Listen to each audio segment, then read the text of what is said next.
boys and girls, it's me, DemiLu, D-E-M-I-L-U, your best pal. So today we are going to go on a story adventure. But first, don't forget to grab your capes, because we got a lot to see, a lot to learn, and you've got great story adventures that you're going to go on with DemiLu. Let's go!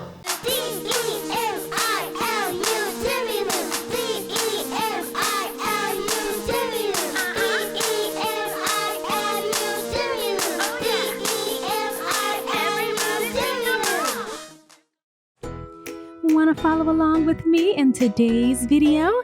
Don't forget to ask a grown-up, to check the description box, or to visit me at www.demilu.tv. Don't forget to grab your worksheets because we are going on an adventure. So today we are going to go on a story adventure, and we're going to read something really fun. Can I give you a hint? It's about a girl who had stripes on her face and she was sick. Can you guess today's story adventure? Say it louder with me. I can't hear you. You're right. Today we are going to read about a bad case of stripes by David Shannon. And this is going to be a great read because I'm sure that you're going to enjoy it. If you want to follow along in today's read along, don't forget to ask a grown-up to grab you a book and the follow along worksheets. A Bad Case of Stripes by David Shannon. Camilla Cream loved lima beans, but she never ate them. All of her friends hated lima beans, and she wanted to fit in. Camilla was always worried about what other people thought of her. Today she was fretting even more than usual. It was the first day of school, and she couldn't decide what to wear. I don't know what to wear. There were so many people to impress. She tried on 42 outfits, but none seemed quite right. She put on a pretty red dress and looked in the mirror. Then she screamed. Her mother ran into the room, and she screamed too. "Oh my heavens!" she cried. "You're completely covered with stripes." This was certainly true. Camilla was striped from head to toe. She looked like a rainbow. Mrs. Cream felt Camilla's forehead. "Do you feel all right?" she asked. I feel fine," Camilla answered. But just look at me." "You get back in this bed this instant," her mother ordered. "You're not going to school today." What do you think Camilla felt when her mother told her that she wasn't going to school today? Do you think that she was happy, or do you think that she was sad? Give me a thumbs up for happy and a thumbs down for sad. Let's continue reading. Camilla was relieved. She didn't want to miss the first day of school, but she was afraid of what the other kids would say. And she had no idea what to wear with those crazy stripes. That afternoon, Mr. Bumble came to examine Camilla. "Most extraordinary," he exclaimed. "I've never seen anything like it. Are you having any coughing, sneezing, runny nose, aches, pains, chills, hot flashes, dizziness, drowsiness, shortness of breath, or uncontrollable twitching?" "No," Camilla told him. "I feel fine." "Well then," Dr. Bumble said, turning to Mrs. Cream, "I don't see any reason why she shouldn't go to school tomorrow. Here's some ointment that should help clear up those stripes in a few days. If it doesn't, you know where to reach me." And he went off. The next day was a disaster. Everyone at school laughed at Camilla. They called her Camilla Crayon and Night of the Living Lollipop. She tried her best to act as if everything was normal. But when the class said the Pledge of Allegiance, her stripes turned red, white, and blue, and she broke out in stars. "She looks like the flag," one child said. "Oh my, she does. Look at her, she's a walking flag." The other kids thought this was great. One yelled out, "Let's see some purple polka dots." Sure enough, Camilla turned all purple polka dotty. Someone else shouted, "Checkerboard!" And a pattern of squares covered her skin. Soon everyone was calling out different shapes and colors, and poor Camilla was changing faster than you can change channels on a TV. "Oh no, what's happening to me? I'm a flag. I'm polka dots. I'm checkerboards. I'm letters. I'm stars. I don't know what's wrong," and all the kids are laughing. That night, Mr. Harms, the school principal, called. "I'm sorry, Mrs. Cream," he said. "I'm going to have to ask you to keep Camilla home from school. She's just, too much of a distraction. And I've been getting calls from the other parents. They're afraid that those stripes may be contagious, you see." Camilla was so embarrassed. She couldn't believe that 2 days ago everyone liked her. Now, nobody wanted to be in the same room with her. Her father tried to make her feel better. "Is there anything I can get you, sweetheart?" he asked. "No, thank you, Daddy," sighed Camilla. What she really wanted was a nice plate of lima beans, but she had been laughed at enough for one day.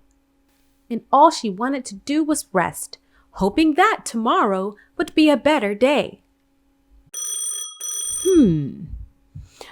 Well, yes, I see," Dr. Bumble mumbled when Mr. Cream phoned the next day. "I think I'd better bring in the specialist.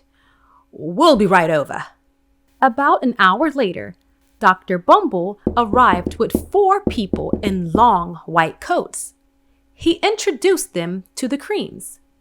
"This is Dr. Guap, Dr. Sponge, Dr. Cricket, and Dr. Young." Then the specialist went to work on Camilla. They squeezed and jabbed, tapped and tested. It was very uncomfortable. "Well, it's not the mumps," concluded Dr. Grop. "Or the measles," said Dr. Sponge. "Definitely not chicken pox," put in Dr. Cricket.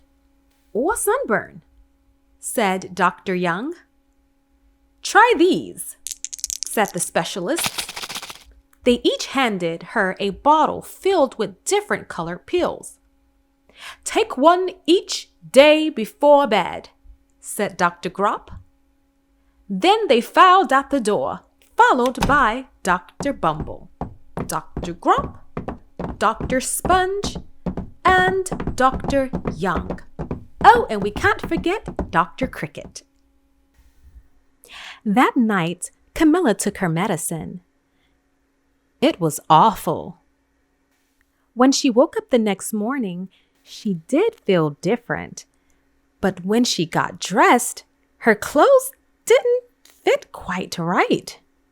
She looked in the mirror, and there, staring back at her, was a giant, multicolored pill with her face on it. "Oh my goodness, what has happened to me? I look like a giant pill." Dr. Bumble rushed over as soon as Mrs. Cream called. But this time, instead of the specialists, he brought the experts. Dr. Gord and Dr. Mellon were the finest scientific minds in the land. Once again, Camilla was poked and prodded, looked at, and listened to. The experts wrote down lots of numbers. Then they huddled together and whispered. It might be a virus, he announced with authority. Suddenly, fuzzy little virus balls appeared all over Camilla. Or possibly some form of bacteria, said Dr. Mellon. Out popped squiggly little bacteria tails. Or it could be a fungus, added Dr. Gord. Instantly, Camilla was covered with different colored fungus blotches. The experts looked at Camilla, then at each other. We need to go over these numbers again back at the lab, Dr. Gord explained. We'll call you when we know something. But right now, we have no answers. The experts didn't have a clue, much less a cure. I have no clue. And there poor Camilla was, once again, uncured. By now, the TV news had found out about Camilla. Reporters from every channel were outside her house, telling the story of the bizarre case of the incredible changing kid. Soon a huge crowd was camped out on her front lawn. People from everywhere knocking at her door. Crowds of noise. Poor Camilla parents watched outside of the window, hoping that they would all go away.